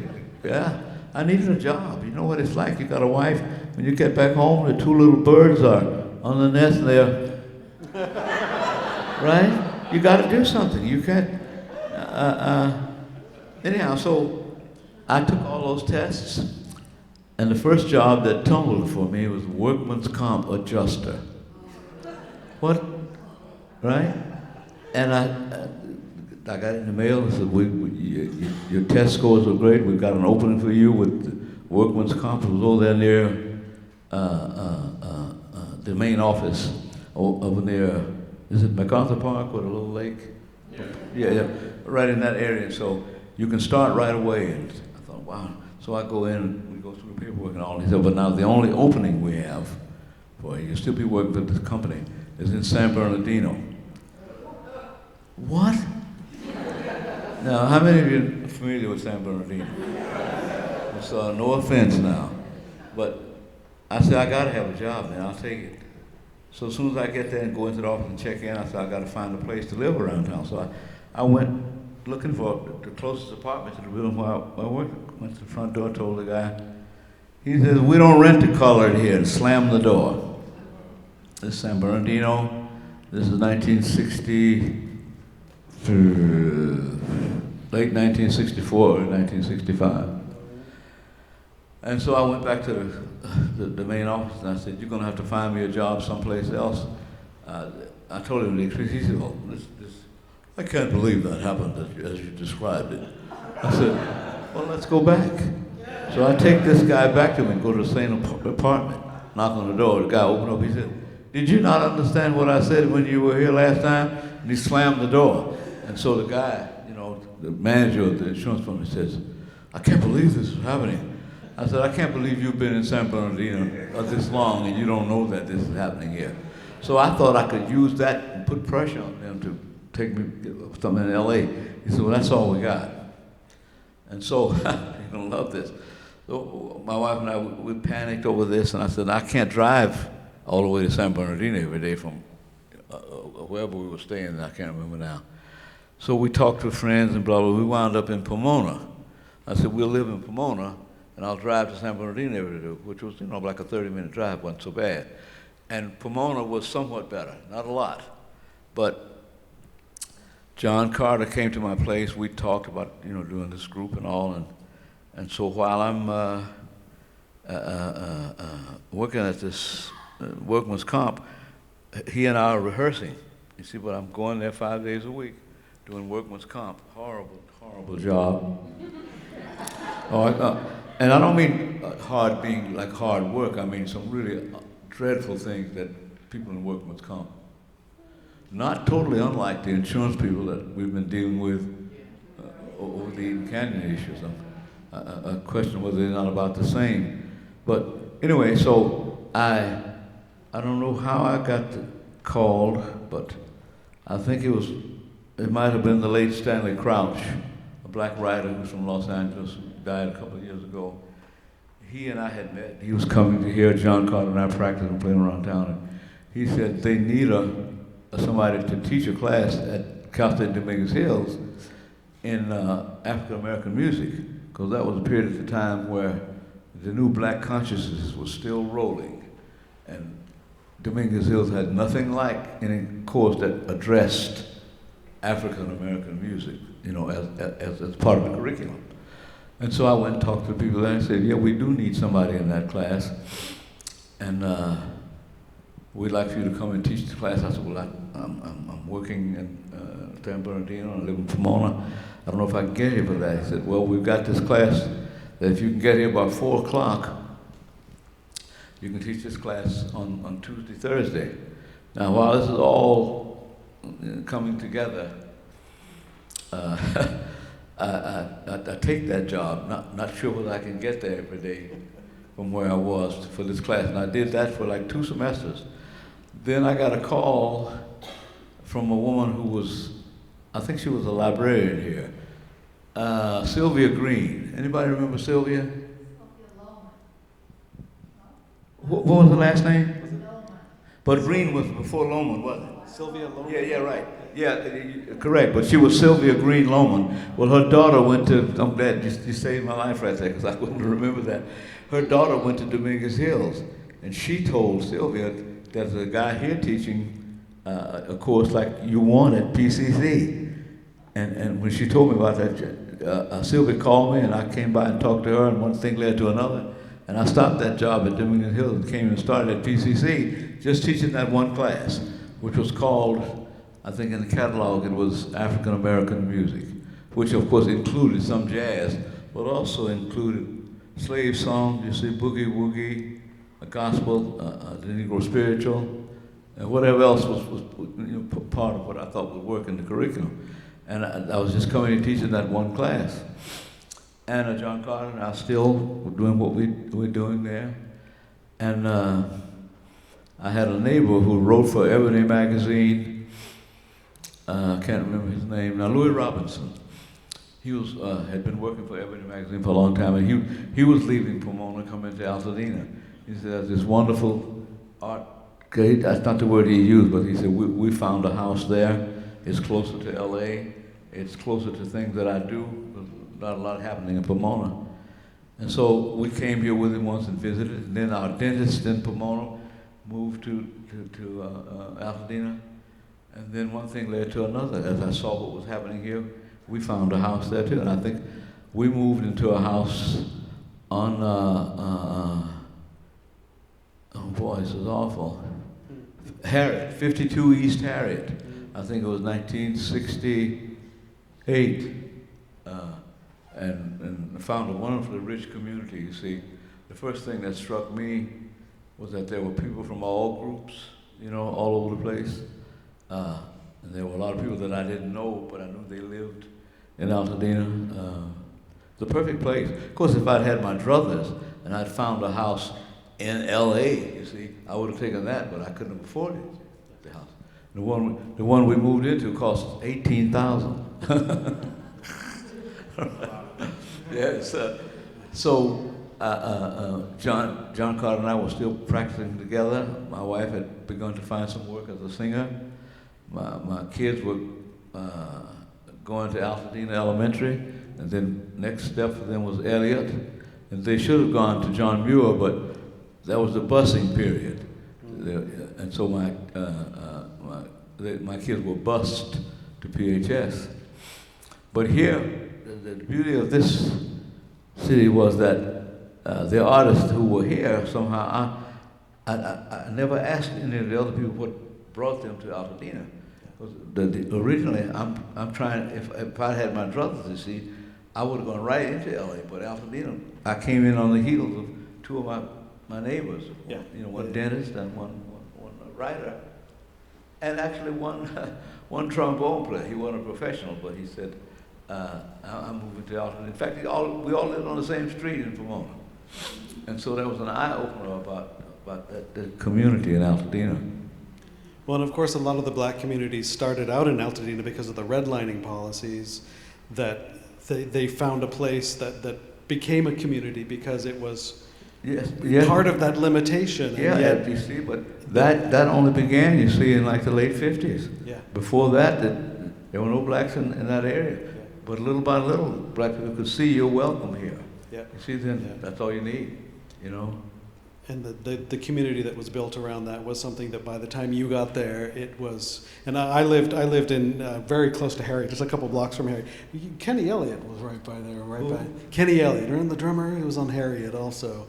So many artists and musicians, and especially the jazz community, very, very well represented in Altadena. And it was when we lived there, it was a haven for us, surrounded by just a marvelously diverse group of artists and musicians. Within the first 2 weeks, I met, this guy's a visual artist, and I was from Chicago originally. Terrific artist. Oh man, it's awful. Outerbridge. Right, he lived on Harriet. And there was a dancer who lived east of us on Harriet. And they were people of all the disciplines, you know, they're dancers, painters, sculptors. How each of them found his way to Altadena, I'm not sure, but you can see there was some buzz that here was a place that welcomed what we did. Well, I feel like this is a little bit of a tease to our topic, and what I think I would like to encourage us to do, because we're getting late in the evening, what I'd like to do is take this conversation outside and have an opportunity for you to visit with some of the folks who are here from stories past, and to get a chance for you to talk one-on-one with Bobby. What a pleasure it's been to just sit and talk with you and hear some of your amazing experiences.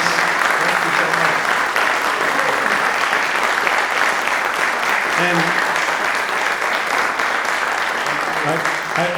I feel a little guilty because I just want this to go on for hours and hours, but I want to be respectful of your time, and there's dessert and there's jazz outside. By the way, I know they just stepped outside, but please say hello to our PCC jazz musicians who are giving their time tonight to entertain us while we're enjoying our desserts. And Bobby, thank you so much for coming back and visiting with us again at PCC. I got the feeling, and I kept it in my hand because the light was right in my eye. Some people I thought, I felt a question coming from somebody. I'll take a couple of this. Somebody asked something that you really want to ask, that you thought hears from the horse's mouth. If anybody has a question, I can bring the mic to you. Thank you again. Hi, thank you so much. Thank you so much. That was a real ear opener. Can you hear me? When you were playing with Ornette Coleman and what forgot the guy's name? Was that the Birth of the Cool movement with the Longest Monk and Miles Davis and Bird? You were right in the forefront of that whole era. Yes. But you see, some of the people that you're mentioning, Miles Davis said Ornette Coleman was a fraud. But now you see, I must qualify that. When you get to be a big star like Miles Davis, you see, you couldn't get any bigger than that. But Thelonious Monk came to hear us often. Sometimes he'd come and stay the whole evening, but he never said a word. But with Thelonious Monk, you see, not about him talking. If he came and listened, and you say, oh, hey, that's great. But you see, some of the big name people now, Miles Davis included, after Ornette was there a year and a half or two, most of them, backed off when they saw what a really unbelievable artist this guy was, number one. Number two, he didn't care if they didn't like it or not. You see, he was going to do what he was going to do. But you see, I found myself, all those beboppers were my heroes when I was in high school. You see, and one of my favorite jazz bebop trumpet players was Kenny Dorham, a guy who recorded a lot with Charlie Parker. He came backstage and he asked me, what key was that last tune that you played? And I hesitated. I said, well, it's hard. He said, you don't even know what key you were in. You see, but now I understood where he was coming from there. He and many others were trying to figure out a way, if they could, to dismiss this guy. So if you said to me, you don't know what key you were in, there couldn't be much to what you're doing. You see? And number one, if this stuff really takes off, I'm going to have to learn how to play it. So see if we can just stomp it out. You see, but most of them turned around.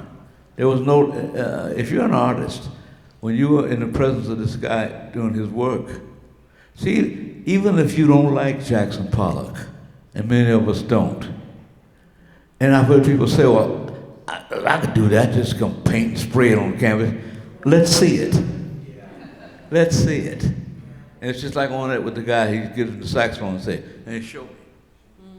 If you're really interested in this, you see, on a real level as an artist, and you don't get Jackson Pollock, go and look at it.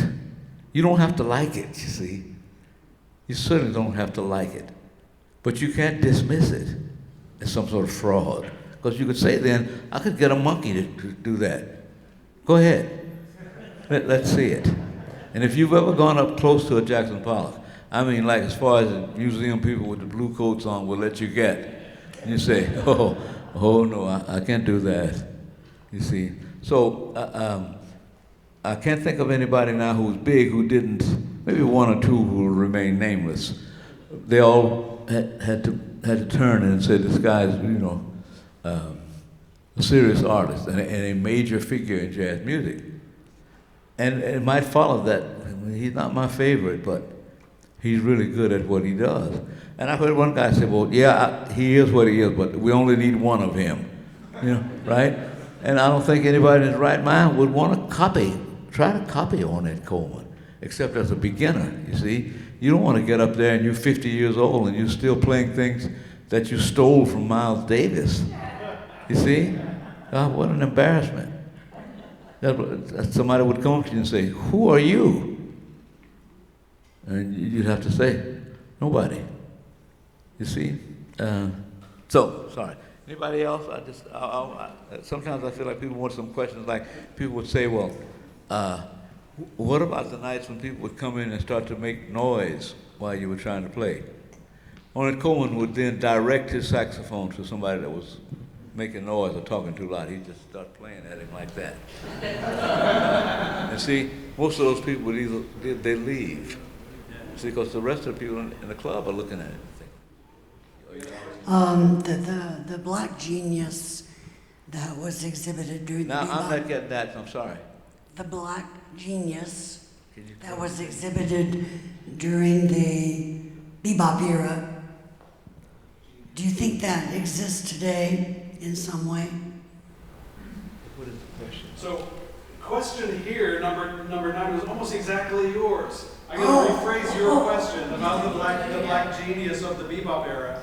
Do you think there is still another Charlie Parker out there that will change the game the way you felt he did? Oh yes, absolutely. See, a question like that. At one point, I thought I couldn't answer things. To try to give you an answer on that, if black people are going to change as a nation, then there's going to have to be another music. You following this? The music, as far back as we can go, you see, the music reflects this black man's experience, good or bad. You see, if the black man sings, swing low, sweet chariot, coming for to carry me home. Now that's a whole story there, isn't it? Number one, he's a Christian now, isn't he? Come on, swing low, sweet chariot, coming for to carry me home. Home now is heaven. He doesn't have these African gods anymore. He's now a Christian, you see, but he's how can I say, he's tweaked Christianity with his African past. Swing low, sweet chariot, coming for to carry me home. Or it's like, oh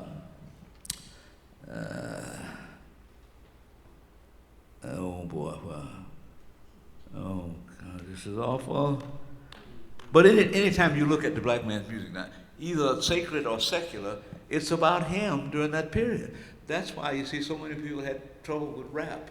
You see, rap represented a forum, especially for young black men who had no musical talent whatsoever. No offense now.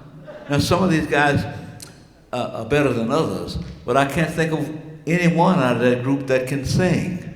But it's not about singing, is it? Not Sly, what's his name? Snoop. I know Snoop. He can't sing, but he's a great rapper, isn't he?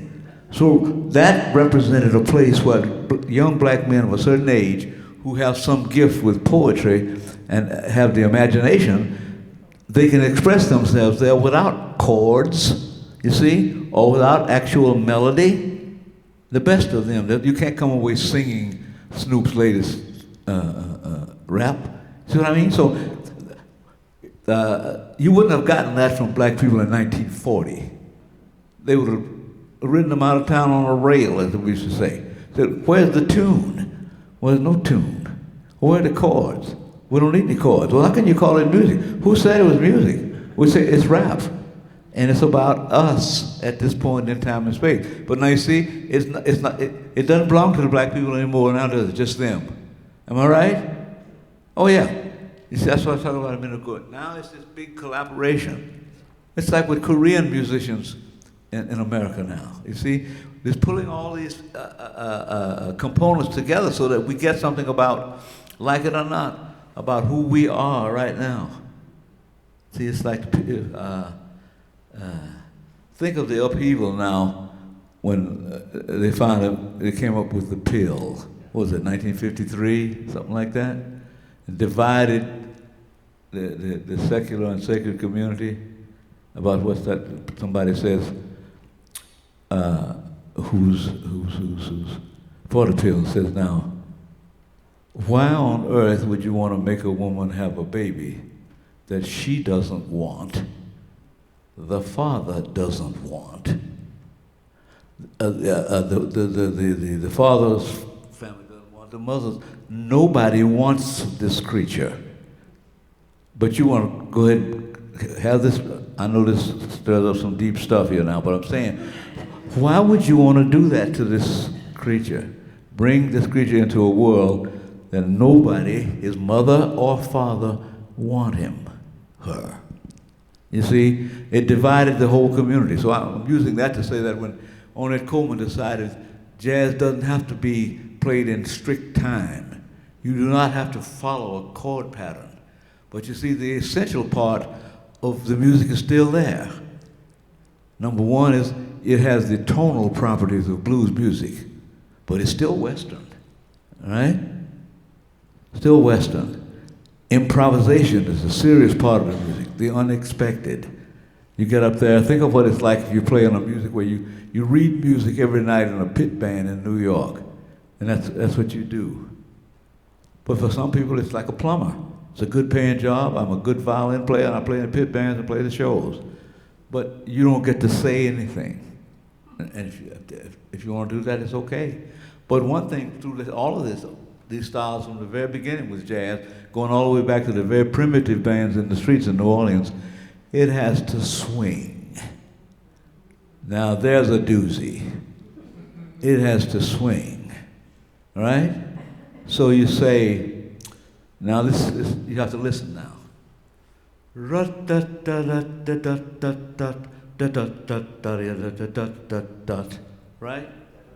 Now, that's the way what's his name wrote it. Now Charlie Parker says, are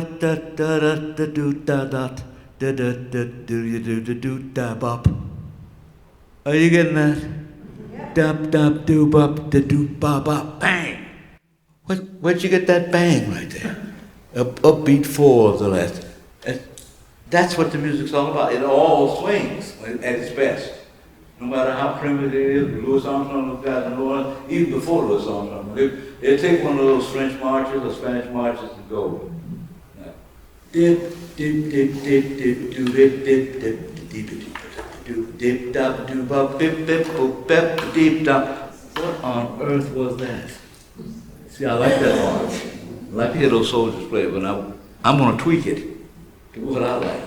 You see that rhythmic aspect of the music, Ornette Coleman's music is full of it. But now, the next question comes up, that anthem I sang a minute ago, you said, well, that doesn't swing. Yes, it does. Except that instead of it being in a time continuum now, it's in little cells. Just like John Cole's tells Interstellar Space. Suits say, that doesn't swing. Oh yeah, it does. You just don't get it. So you hear John Coltrane on one of those pieces, and he plays you say, well, that was written by Igor Stravinsky. Oh no, sir. Right? And what have you heard there? The tonal properties of the music. Like you see, if somebody says, no, you gotta get out of here. Now listen to this. We're going. I hate to see a I as a major third. Da da da, ba ba ba, da da da. Now listen. I to see the evening sun go down. You get that? I major third, right on it. I to see the evening sun. Now let's pretend this is the key of C. That's not E flat, is it? That note's not on the piano, it's the same. See what I mean? Jazz includes that. You may not like it, you may just take it for granted. You say, well, that's the way that goes, yeah, but see, there's the West and Africa wedge. I know we got to stop. Whatever that was, what you got me going here now. That's a sign of a good question. Ladies and gentlemen, Bobby Bradford.